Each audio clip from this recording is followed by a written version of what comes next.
So, ang una, pumunta tayo sa Google Chrome or ano man ang gamit nyo. So, dito, i-type natin ang LIS. Yan, LIS. DepEd LIS. Kapag na-type na, so, kailangan nating mag-login. Ayan. Pagka-login natin, hanapin natin yung master list. Ito. So, sa master list, makikita natin yung section natin. Ayan. Kung ano yung section, mga names ng bata. So, dito sa may right side, sa select item, pindutin natin ang LESF. Ayan. Pagkatapos nun,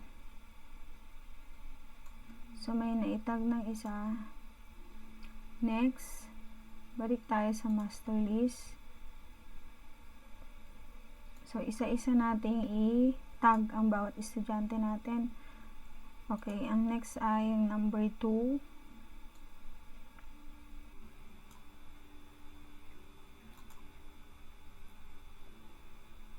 Pindutin natin ulit to, LESF.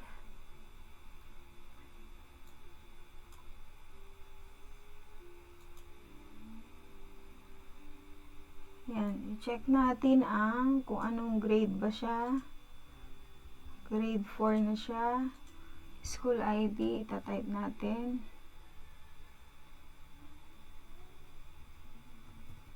Okay. Pagka-type, pindutin. Do you have any technology devices? Yes. Kung ano ang sagot. Anong gamit niya? Cellphone or what? Full name of father, highest educational attainment. Graduate ba siya? Working from home due to community quarantine, yes or no? Sasagutan. Tapos tingnan nyo rin yung mga information, contact numbers, yung name ng parents, ayan, itatype din natin. Tapos ano ba, graduate ba siya ng college, high school, full time ba siya, working from home, or yes or no? I-type din natin ang cellphone number. So, yung guardian, sino ba ang guardian? Yung father ba, yung mother, or yung lolo, lola? Ayan, after nyan, lahat na ng information. Ilan ba sa... How does your child go to school? Paano? Walking ba? Malapit pang bahay niya, di walking. O may car ba sila? School service? So, dito naman sa how many of your households, kung ano po yung sagot nila, yun po ang titingnan nyo dun sa information na yan, yun ang itatype nyo dito. Dito rin, who among the household members can provide instruction support? O parent pa ang sumusuporta or able to independent learning, extend members, tita o grandparents ang nagpapaaral. So, what devices are available at home? Ano ba yung available na sinagutan nila doon? So, yun. May laptop ba yun? Smartphone, may tablet.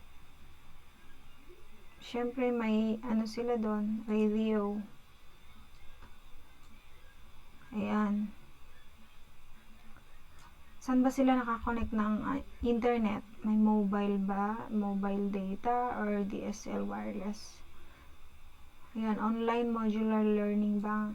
Kailangan, i-check po dapat isa-isa. What are the challenges that may affect your child's learning through distance education? Ayan, ano ba yung pwedeng maka-apekto sa kanila?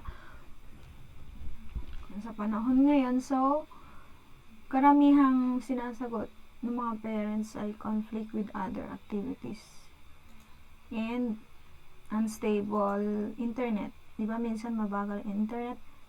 Ayan, o kaya walang load, distraction.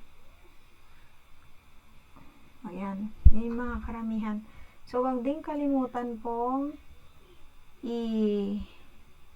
sagutan tong box na to bago nyo i-submit.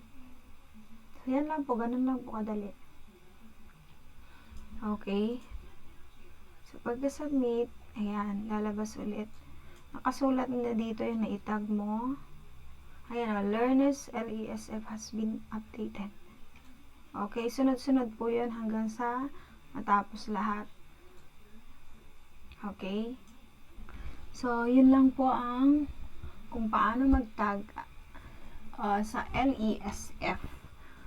Okay, yan lang po mga kaguro. So, sana nagustuhan niyo po ang aking presentation. Sana mas naintindihan pa po. Madali lang po. So, sana wag niyong kalimutang mag-subscribe sa aming channel, Ating Garcia PH, at i-hit ang bell button para ma-update po kayo sa susunod naming video. Thank you. Bye.